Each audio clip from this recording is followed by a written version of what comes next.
The bass hit like a heartbeat, and Kang Jisoo felt something crack inside his chest. Through the crowd at the Underground, Seattle's most exclusive club, he watched Alozie Jane move like water and fire combined, her body pressed against another man's in a salsa rhythm that made Jisoo's hands curl into fists. The pink dress she wore was short, elegant, hugging curves that had haunted his dreams for 6 months. Her natural hair was pulled back in an intricate updo that showed off the graceful line of her neck, and when she laughed at something the man whispered in her ear, Jisoo felt an emotion he'd spent 34 years avoiding. Jealousy. Raw, burning, irrational jealousy over a woman he'd never even spoken to. He was the head of the most powerful Korean crime family in Seattle. He controlled territory, money, lives. Men feared his name. Empires rose and fell on his word. But standing in the shadows watching Alozie Jane dance with someone else, Kang Jisoo realized with devastating clarity that he had no control over the one thing that mattered, her. And he had absolutely no idea how to feel about that. Welcome back to Ken Romance Stories, where we bring you tales of dangerous men undone by extraordinary women. I'm your narrator, and today's story is about Jisoo, a crime lord who built his empire on ice-cold calculation until a thick, beautiful dance instructor made him feel something he thought he'd buried forever. Before we dive into how a single dance destroyed a gangster's carefully constructed walls, we have something special. We're releasing an exclusive PDF of love quotes in a jiffy. If you want early access, comment "Yes, I want" below. Now, let me tell you about the night Kang Jisoo's world tilted on its axis, and how jealousy became the first crack in armor he'd worn for decades. 6 months before that night at the Underground, Jisoo had walked into the Central District Community Center for what was supposed to be a routine inspection. His organization funded dozens of legitimate businesses and charities throughout Seattle, carefully laundered money mixed with genuine community investment. The community center was one of their cleaner operations, a place where local kids could take classes, play sports, and stay off streets that his organization had made dangerous. He'd been reviewing quarterly reports in the director's office when music drifted through the walls. Salsa music, bright and infectious, completely out of place in the gray Seattle afternoon. Against his better judgment, Jisoo had followed the sound. The dance studio was on the 2nd floor, all mirrors and hardwood and afternoon light streaming through tall windows. 15 teenagers, mostly black and brown kids from the neighborhood, were attempting to follow the instructions of a woman who moved like she'd been born dancing. Alozie Jane. He learned her name later from the employee files he definitely shouldn't have accessed. But in that moment, he only knew that she was the most beautiful woman he'd ever seen. Not delicate or fragile, not the thin, pale ideal that Korean society had trained him to pursue. Alozie was thick in all the ways that made his mouth go dry, full hips that swayed with the music, thick thighs visible beneath her dance skirt, arms that were soft and strong at once. A body that took up space without apology, that demanded attention, that celebrated every curve. She wore a simple black dance outfit that day, but she made it look like royalty. Her skin was deep brown, glowing with exertion and joy. When she demonstrated a turn, her whole body became the music. "No, no, no," she was saying to a struggling student, her voice warm and patient with a hint of laughter. "You're thinking too much. Feel the rhythm. Here, like this." She took the teenager's hands and guided him through the steps, counting in Spanish. Uno, dos, tres, cinco, seis, siete. Feel how the music tells your body what to do. The boy got it on the third try, his face lighting up with accomplishment.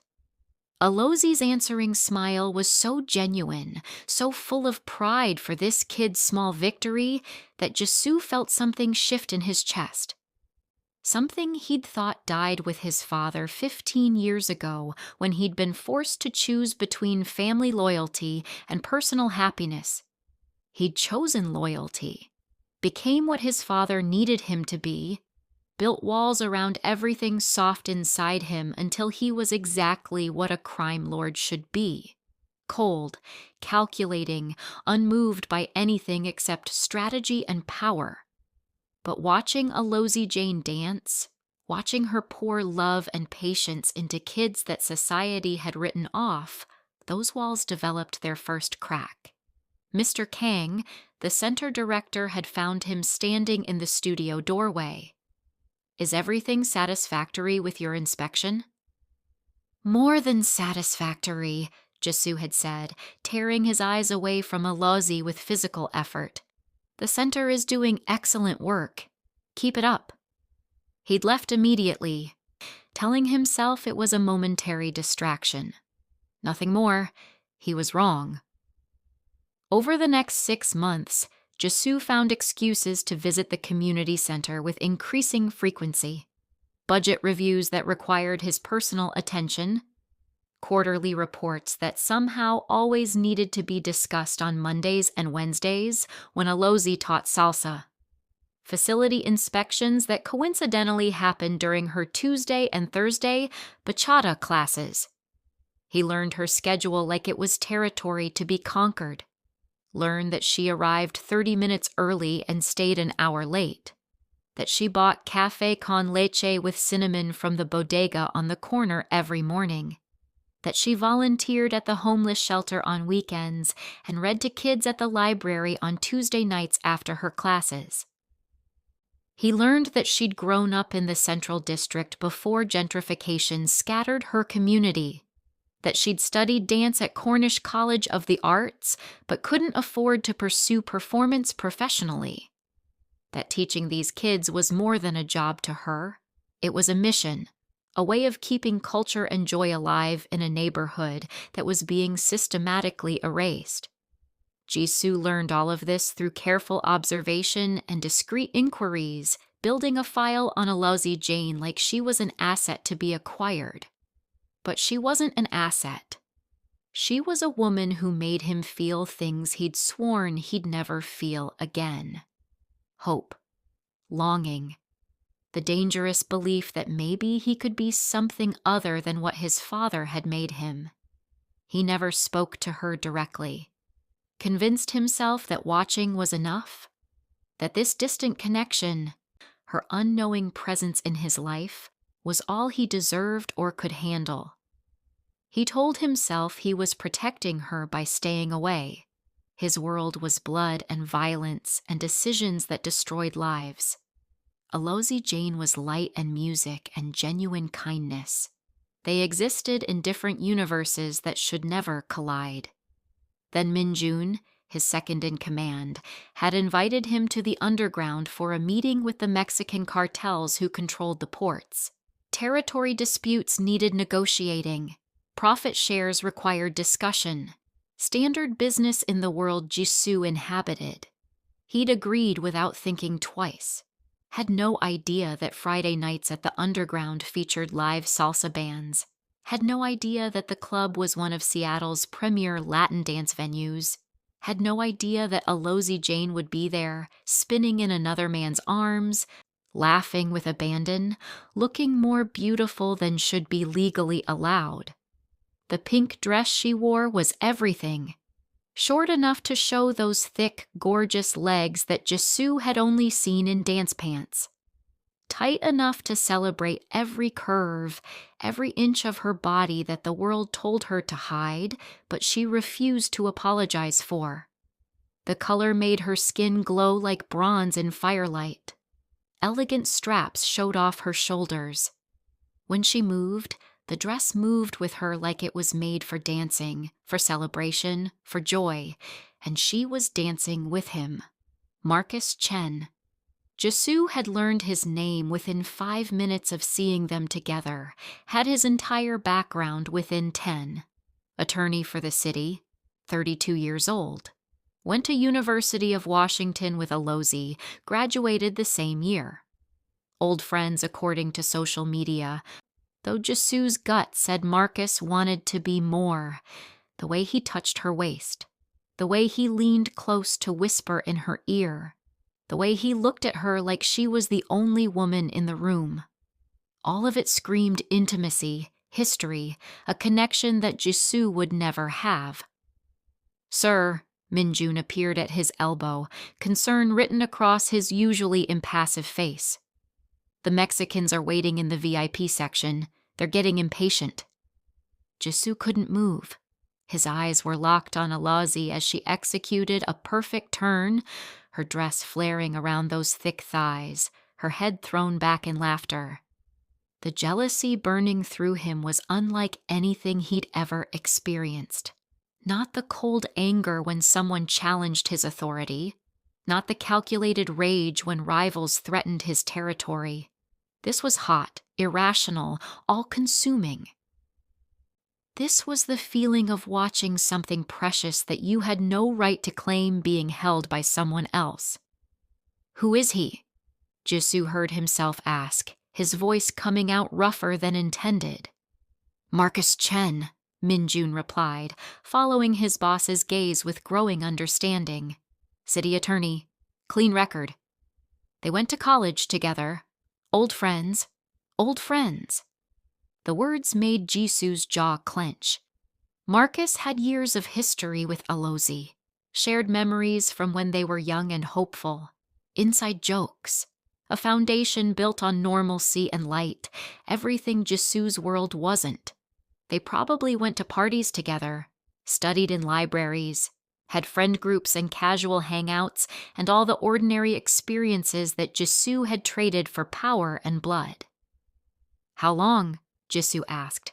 "How long has she been coming here?" Minjun checked his phone. "According to the club's regular customer list, she comes most Friday nights, sometimes with groups, sometimes with Chen. They're both part of the Seattle Salsa Society." Of course they were. Of course Alozie had a whole life, a whole community that Jisoo knew nothing about. He'd been watching her at the community center, convinced he knew her, but he only knew a fraction. The version of her that taught kids and drank coffee and volunteered her time. He'd never seen this Alozie, dressed up, dancing for herself, living her joy publicly and unapologetically. "The meeting," Minjun prompted gently. "Sir, we can't keep them waiting." "Tell them I'll be there in 5 minutes," Jisoo said, unable to tear his eyes away from the dance floor. Minjun hesitated. "With respect, sir, you've been saying that for 20 minutes. Had it been 20 minutes? Jisoo had lost all sense of time, his entire world narrowed to Alozie's movements, her smile, the way Marcus's hand pressed against the small of her back. "This isn't like you," Minjun said quietly. "You never let anything distract you from business." "I know." "Then what are you doing?" Jisoo finally looked at his second-in-command, this man who'd been by his side for 10 years, who'd seen him kill without hesitation and negotiate without emotion. What he saw in Jisoo's face made Minjun's eyes widen. "It's her, isn't it? The dance teacher from the center. The one you've been watching." "I haven't been watching her," Jisoo said automatically. "Sir, with respect, I've known you too long." Minjun glanced back at the dance floor. "You've visited that center 37 times in 6 months. You've increased their funding 3 times. You personally approved their expansion budget. You had me run background checks on everyone she interacts with. That's not watching, that's obsession." Jisoo's hands curled into fists. "It's protection." "From what? She doesn't even know you exist." "Exactly," Jisoo said, the word coming out harsh. "She doesn't know me, doesn't know what I am, what I do, the blood on my hands." She smiles at those kids like the world is good, like people are worth saving. If she knew me, really knew me, that light would die. So you watch from the shadows, Minjun said, understanding dawning. You protect her from threats she doesn't know exist, including yourself. It's better this way, Jisoo insisted, but the words sounded hollow even to his own ears, especially watching her with someone like Marcus Chen, someone normal, someone good. Someone who can touch her without staining her. Is it? Minjun asked. Because from where I'm standing, you look like you're dying. The music changed, shifting from fast salsa to something slower. Bachata, sensual and intimate. Marcus pulled Alozie closer, and Jisoo felt something snap inside him. I need to go, he said abruptly, turning away from the dance floor with physical effort. Tell the Mexicans I'll be there in 2 minutes. What changed? Minjun asked. Nothing, Jisoo lied. Everything, Minjun corrected, because for the first time since I've known you, you're lying to yourself. The meeting with the Mexicans was brutal and efficient. Territory was negotiated. Profit sharing was established. Threats were made and received with appropriate gravity. Jisoo conducted business with his usual cold precision. But his mind was on the dance floor below, where Alozie moved in another man's arms. When the meeting finally ended, Jisoo stood and straightened his suit jacket with hands that wanted to tremble. The Mexicans filed out, satisfied with the arrangements. Minjun lingered. What now? He asked. Now, Jisoo said, making a decision that would change everything. Now I do something I've never done before. Which is? I step out of the shadows. Jisoo walked down from the VIP section, through the crowd, toward the dance floor with his heart hammering in a way that had nothing to do with fear and everything to do with terrible, desperate hope. Alozie and Marcus were still dancing, bodies close, moving together with the easy rhythm of people who'd done this 100 times before. Jisoo should walk away. Should return to his world of calculated decisions and emotional distance, should protect Alozie from what he was by staying away. But jealousy had cracked something open inside him, and through that crack poured 6 months of longing, of watching, of wanting something he'd convinced himself he couldn't have. He stopped at the edge of the dance floor, waited, watched. When the song ended, when Marcus stepped back with a grin and said something that made Alozie laugh, Jisoo moved. Excuse me. His voice cut through the noise of the club with natural authority. Both Alozie and Marcus turned. Marcus's expression shifted immediately to wariness. He recognized power when he saw it, and everything about Jisoo screamed danger. But Alozie just looked curious, her dark eyes meeting his without fear. Yes, she asked, slightly breathless from dancing, a light sheen of perspiration making her skin glow. I was wondering, Jisoo said, forcing his voice to remain steady, if you might teach me to dance. The request clearly wasn't what either of them expected. Marcus's eyes narrowed suspiciously. Alozie tilted her head, studying Jisoo with an intensity that made him feel exposed. You want me to teach you? She repeated slowly. To dance. Right now, if you're willing. Alozie glanced at Marcus, some unspoken communication passing between them. Marcus's expression said this was a terrible idea. But when Alozie looked back at Jisoo, there was something in her eyes. Interest, maybe. Curiosity. I don't usually give impromptu lessons, she said. But, Jisoo prompted, hope flaring dangerously in his chest. But you look like someone who's forgotten how to do anything that isn't work, Alozie finished, her voice carrying more perception than he was comfortable with. And everyone deserves to remember what joy feels like. She extended her hand. One dance. If you can't keep up, I'm going back to my friend. Deal, Jisoo said, taking her hand and feeling electricity shoot up his arm at the contact. Marcus moved closer, his voice low and warning. Alozie, you don't know this guy. I know, she said, not taking her eyes off Jisoo. But I know how to take care of myself. And she did. Jisoo could see it in the way she held herself, confident and aware. She might not know he was a crime lord, but she wasn't naive, wasn't fragile, was exactly as strong as he'd always believed. The music started. Bachata, slow and sensual. Alozie stepped closer, positioning his hands. Right hand on my waist, she instructed, left hand holding mine. Jisoo followed her directions, hyper-aware of every point of contact. Her waist was soft and curved under his palm. Her hand was small in his, but her grip was confident. This close, he could smell her perfume, something floral and warm that made his head spin.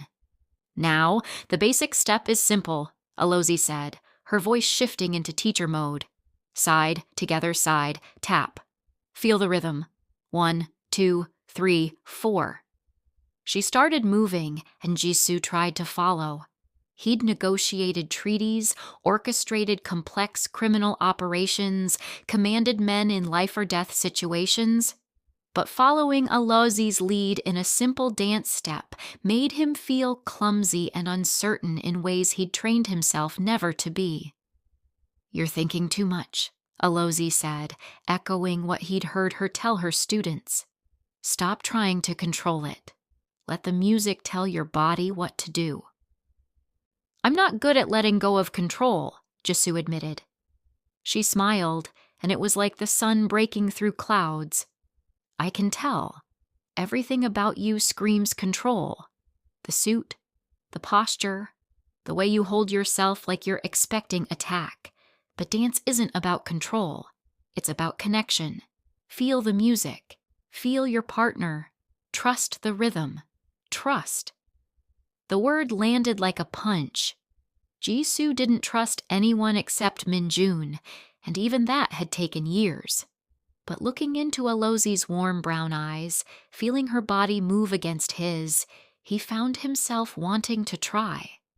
He let his shoulders relax slightly, stopped trying to predict the next step, and just followed her lead. Side, together, side, tap. Alozie's smile widened. There you go. See? You're dancing. They moved together, and Jisoo felt something unfamiliar bloom in his chest. Not just desire, though God knew he wanted her with an intensity that terrified him.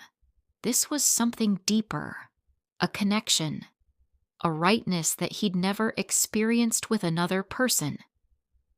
What's your name? Alozie asked as they swayed together. Kang Jisoo. Korean, she said. Not a question. Yes, I'm Alozie. Alozie Jane. I know, Jisoo said without thinking. Her eyebrows rose. You know, from the community center in the Central District. I've seen you teach there. Recognition flickered across her face. You're the businessman who comes for inspections. The one who always looks so serious. Guilty, Jisoo said, allowing himself a small smile. You teach beautifully. The kids adore you. The kids are everything, Alozie said, her voice warming with obvious passion. They deserve beauty and culture and joy, especially in a neighborhood where they're being pushed out by people who don't see their value. You see their value, Jisoo observed. Someone has to, Alozie replied. Her conviction, her fierce protection of her community resonated with something in Jisoo. He protected his community too, just through very different means, methods she would never understand or accept. You're good at this, she said, pulling him back to the present. For someone who claimed they didn't know how to dance. I have a good teacher, Jisoo said. Alozie laughed, the sound rich and genuine. Flattery. I like it, The song was ending too soon.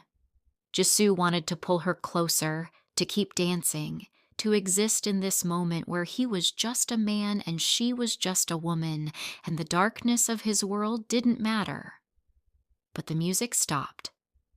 Alozie stepped back, and Jisoo felt the loss of her warmth like physical pain. "Thank you," he said, "for the lesson." "Anytime," Alozie replied, but there was something in her eyes. Curiosity, interest, the same awareness that was coursing through him. Marcus appeared at her elbow, protective and suspicious. "We should go, Alozie. Early class tomorrow." "Right," Alozie said, but she was still looking at Jisoo. "Will I see you again?" "At the center," Jisoo said, not quite a question. Or, he paused, gathering courage he didn't know he possessed. "Or here, next Friday. If you'd be willing to give me another lesson." Alozie smiled slowly. "Maybe. If you can keep up." "Challenge accepted," Jisoo said. She laughed and let Marcus guide her away, but she looked back once.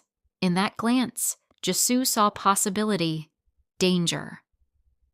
The beginning of something that would either save him or destroy everything he'd built. After she left, Minjun materialized beside him. "You just asked her out. I asked for dance lessons. You asked the woman you've been obsessing over for 6 months to meet you again," Minjun corrected, "in public, where your enemies could see, where she could become a target." "I know," Jisoo said quietly. "It's reckless, dangerous. Everything I've avoided for 15 years. So I do it." Because Jisoo watched the door Alozie had disappeared through. Because watching her with someone else made me realize that existing isn't living. And she makes me want to live again. The following week, Jisoo did something he'd never done. He cleared his entire Friday evening. No meetings, no business. No obligations to the empire his father had built and he'd maintained through blood and calculated violence. Just him, walking into the underground at 10 p.m., heart racing with anticipation and terror in equal measure. She might not come, might have forgotten, might have been just being polite when she said maybe. But at 10:30, Alozie Jane walked through the doors wearing a dress that made Jisoo's mouth go dry. Red this time, still short, still celebrating every curve of her thick, beautiful body. Her hair was different, loose and natural, framing her face in a glorious cloud. When her eyes found his across the crowded club, she smiled.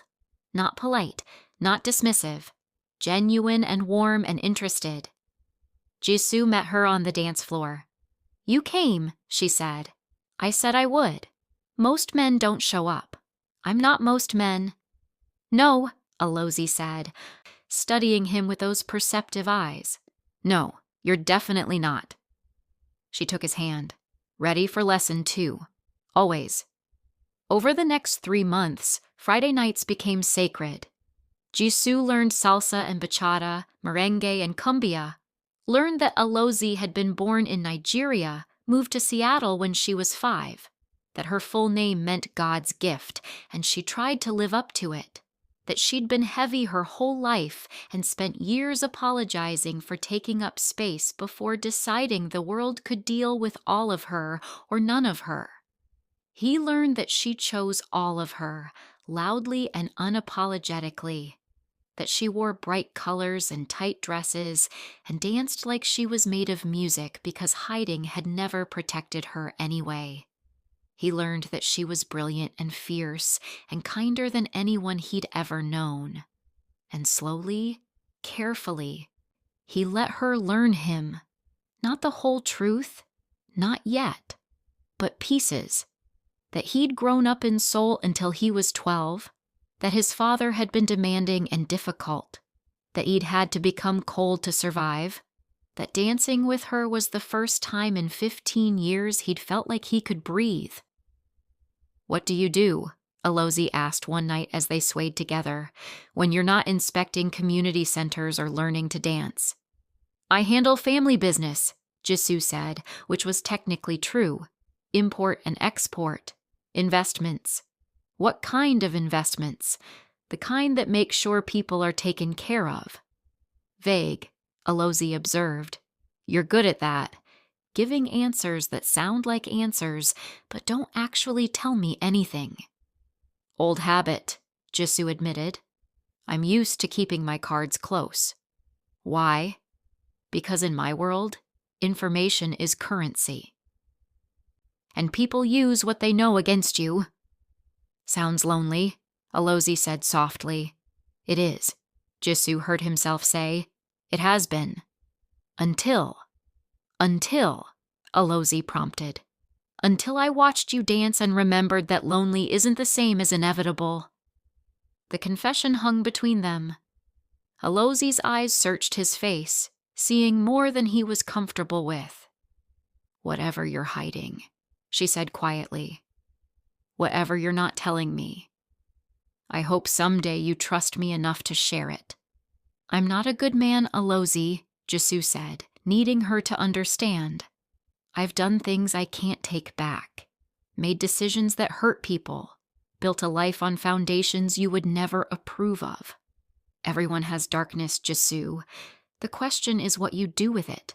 Do you let it consume you, or do you choose to be more than what you've been? I'm trying to be more, Jisoo said. With you, I want to be more. Then be more, Alozie said simply. Show me the man you want to be, not the one you think you have to be. That night, when he kissed her for the first time in the parking lot under Seattle's rare stars, Jisoo felt something shift fundamentally in his universe. For 15 years, he'd been Kang Jisoo, head of the Kang crime family, feared and powerful and completely alone. But with Alozie's lips on his and her body warm against him, he was just Jisoo. Just a man who'd found something worth more than empires. Just a man learning that control was overrated and trust was terrifying and love was the most dangerous risk of all. He just prayed that when she learned the whole truth, when the shadows he lived in inevitably touched her light, she would choose him anyway. Because now that he'd felt what living actually meant, Jisoo didn't know how he'd survive going back to just existing. The truth came crashing down 3 weeks later in the worst possible way. Jisoo and Alozie were having coffee at the bodega where she bought her morning café con leche. A normal date, normal conversation. Everything carefully balanced in the space between his world and hers. Then Minjun burst through the door, blood on his shirt, panic in his eyes. Sir, we have a problem. The Koreans. They've declared war. Jisoo was on his feet immediately, every instinct screaming danger. His mind raced through implications, strategies, necessary responses. He was halfway to the door before he remembered. Alozie. She was staring at them both, confusion and growing understanding on her face. Sir, she repeated quietly. Jisoo, what is he talking about? I have to go, Jisoo said. The words inadequate for everything happening. I'll explain later. Explain now, Alozie demanded, steel in her voice. Because that man just walked in covered in blood, called you sir, and mentioned war. So you're going to tell me right now what the hell is going on. Jisoo looked at Minjun, who shook his head. No time, boss. They hit 3 of our locations. They're moving fast. Boss? Alozie repeated, her voice going cold. Not sir. Boss. Jisoo met her eyes and saw the moment understanding crashed through her, saw hope die and suspicion bloom, saw the careful trust they'd built start to crumble. I can explain, he started. You're not a businessman, Alozie said, standing slowly. All those community center visits, the funding, the protection, you're not just some investor, are you? I'm the head of the Kang family, Jisoo said, forcing himself to tell her the truth she deserved. Korean organized crime. I control territory throughout Seattle. The center, the kids you love, they're under my protection. Your protection, Alozie repeated, her voice shaking. Or your control. Both, Jisoo admitted. I'm sorry. I wanted to tell you. When? Alozie demanded. When were you planning to tell me that I've been dating a gangster? That every moment between us was built on lies? It wasn't lies, Jisoo said desperately. Everything I felt, everything we shared, that was real. Was it? Alozie's eyes shimmered with unshed tears. Or was I just another asset to acquire? Another territory to control? Sir? Minjun interrupted. We have to move. Now. Go, Alozie said, her voice breaking. Go handle your war. Go be the crime lord you really are. And don't come back. Alozie. Jisoo tried to reach for her. She stepped back like his touch would burn. I said, don't come back. Whoever I thought you were, that person doesn't exist, and I don't date liars. The words hit harder than any bullet. Jisoo stood frozen, watching everything he'd started to hope for shatter like glass. Boss, Minjun pulled at his arm. We're out of time. Jisoo let himself be pulled away, looking back to see Alozie standing alone in the bodega, tears finally falling, her body language screaming betrayal. The war with the Korean rivals was brutal and swift. Jisoo handled it with cold efficiency, making decisions without hesitation, orchestrating violence with practiced precision. He was everything his father had trained him to be. But for the first time in 15 years, being that man felt like dying. He won the war in 4 days. Crushed the rival family, secured his territory, maintained his empire, and felt completely empty. Alozie wouldn't answer his calls, wouldn't respond to messages, had blocked him on every platform. When he went to the community center, she'd already transferred to a different location across the city. She'd removed herself from his world completely, and Jisoo didn't blame her. He'd lied by omission, had pulled her into danger she never consented to, had proven that he was exactly what she'd feared, a man whose darkness stained everything he touched. Let her go, Minjun advised. It's safer for her anyway. Being connected to you makes her a target. I know, Jisoo said. But letting her go was impossible. Not when he'd tasted what living felt like. Not when she'd shown him he could be more than what his father had made him. Not when walking away meant returning to the half-life he'd existed in before her light broke through. So Jisoo made a decision that would change everything. He called a meeting with every family head in Seattle. Korean, Chinese, Russian, Mexican. Everyone who mattered in the city's underworld. What he proposed was unprecedented. A complete restructuring of how business was done. More legitimate operations. Less violence. Community investment that actually helped instead of exploiting. Protection that didn't require fear. And his retirement from active leadership. Let the families think it's about strategy, Minjun said when Jisoo explained the plan. About positioning for the future. Let them think that, Jisoo agreed. But we both know it's about her. You'd give up everything, Minjun said. For a woman who won't speak to you. For a chance to become the man she believed I could be, Jisoo corrected. Even if she never forgives me, I want to be worthy of having known her. The transition took 6 months. 6 months of negotiations and restructuring. 6 months of transforming his organization from criminal empire to legitimate business powerhouse. 6 months of becoming someone new. And 6 months of not seeing Alozie Jane, though he knew exactly where she was, who she was with, that she was safe. His people still protected her. She just didn't know it anymore. When the transformation was complete, when Jisoo was finally more businessman than crime lord, when he could look at himself in the mirror and see someone who might be worthy of her, he went to find her. She was teaching at a new community center in South Seattle. Same bright energy, same fierce dedication.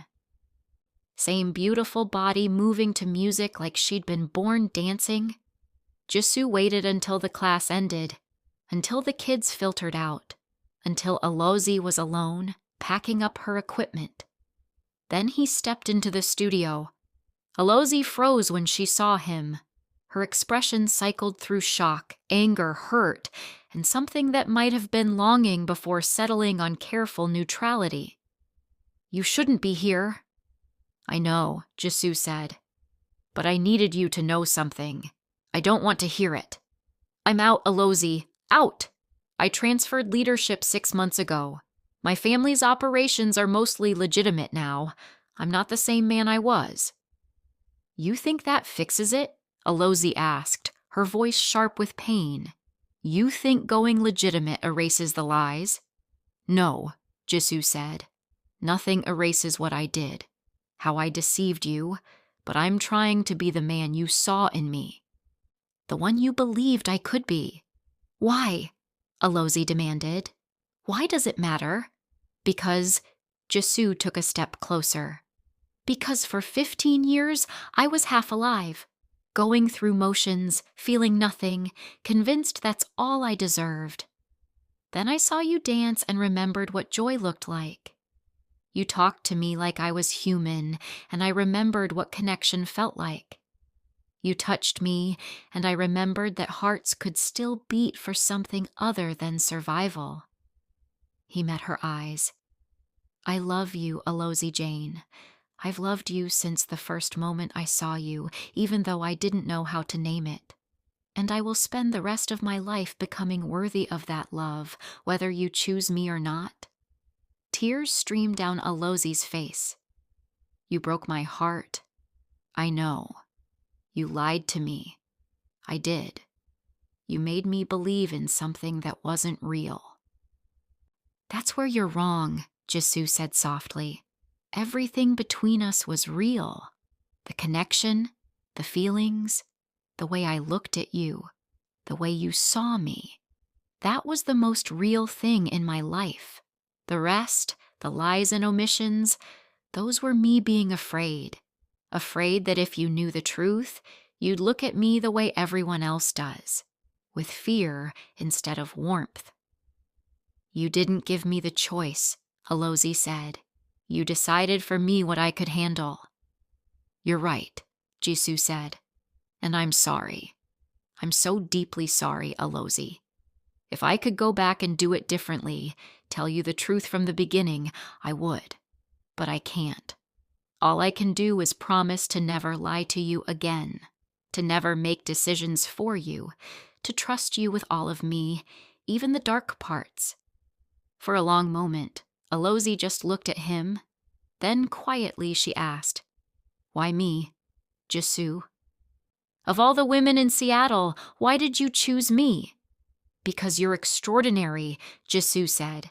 "Because you move through the world with joy and purpose. Because you see value where others see nothing. Because you're thick and gorgeous and you celebrate every inch of yourself in a world that tells you not to. Because you're brilliant and fierce and the kindest person I've ever known." He stepped closer. "Because watching you dance, I saw what living actually looks like. And I wanted that. Wanted you. Wanted the man I could be in your light." Alozie was crying openly now. "I don't know if I can trust you again." "I understand," Jisoo said. "And I'll wait. A year, 10 years, a lifetime. I'll wait for however long it takes to prove that I'm trustworthy, that what I feel is real." "And if I never forgive you?" Alozie asked. "Then I'll live knowing I met the most extraordinary woman in the world, and I wasn't worthy of her," Jisoo said. "But I'll still have become a better man for having known you, and that's worth everything." Alozie walked toward him slowly. stopped just inches away, looked up into his face with eyes that saw everything. "Prove it," she said. "What? That you've changed, that you're trustworthy, that this is real." She lifted her chin. "Dance with me." Jisoo blinked. "What?" "Dance with me," Alozie repeated. "Right now. If you've really changed, if you can really let go of control and trust me, prove it. Let me lead. Trust the rhythm. Be vulnerable." "No music," Jisoo said. "I'll count," Alozie replied. She took his hands, positioned them, started moving. "Uno, dos, tres, cinco, seis, siete." Jisoo followed. Let her lead. Stopped trying to predict or control and just trusted. Let himself be vulnerable in a way that terrified him more than any enemy. They danced in silence broken only by Alozie's counting, two people finding their rhythm again, learning if broken trust could be rebuilt. When she finally stopped, when they stood close enough to share breath, Alozie whispered, "I'm scared." "Of me?" Jisoo asked. "Of how much I still love you," she admitted. "Despite everything, despite the lies and the danger and all of it. I still love you, Jisoo, and that terrifies me." "I'm scared too," Jisoo said. "I've never let anyone this close, never wanted anything this much, never had so much to lose." "Then I guess we're both terrified together," Alozie said. "Yes," Jisoo agreed. "Together." She kissed him then, soft and tentative, a beginning rather than a continuation. And Jisoo, the former crime lord who'd built an empire on control, let himself fall into it. Let himself trust. Let himself believe that maybe, just maybe, he'd found something worth more than power. They didn't fix everything that night. Trust had to be rebuilt slowly, painfully, over months of honest conversation and vulnerable moments. Alozie set boundaries and Jisoo learned to respect them. He opened his world completely, hiding nothing, letting her see every dark corner. And slowly, carefully, they built something new, something real. Something that wasn't based on lies or half-truths, but on two people choosing each other despite their fears. 2 years later, Jisoo sat in the audience at the Seattle Arts Center, watching Alozie perform. She'd finally been able to pursue her dream, funded by Jisoo's legitimate business empire that now supported arts programs throughout the city. She moved across the stage in a dress that celebrated every curve, her body telling stories through movement in ways that made the audience weep. And when the performance ended, when she took her bows to thunderous applause, her eyes found his in the crowd. After, in the dressing room, Jisoo handed her a single rose. "You were extraordinary," he said. "I'm proud of you." "Couldn't have done it without you," Alozie replied, pulling him close. "Without your support, your belief." "You did this," Jisoo corrected. "Your talent, your dedication, your refusal to give up on your dreams. I just made it possible to pursue them." She kissed him softly. "We make a good team." "The best," Jisoo agreed. Alozie Jane, former dance instructor who taught a crime lord how to feel again. And Kang Jisoo, reformed gangster who learned that the most dangerous thing he could do was fall in love. They'd both been terrified of trust, of vulnerability, of letting someone see them completely. But they'd chosen each other anyway, had built something beautiful from broken pieces, had proved that some risks were worth taking. And standing in that dressing room, holding each other close, they both knew one truth with absolute certainty. They'd found something worth more than empires, more than control, more than safety. They'd found each other, and that was everything. See Ken Romance Stories, where jealousy becomes clarity, dancing becomes healing, and crime lords learn that the most dangerous thing is opening your heart Comment, "Teach me to dance" for exclusive content. Subscribe for more stories of dangerous love.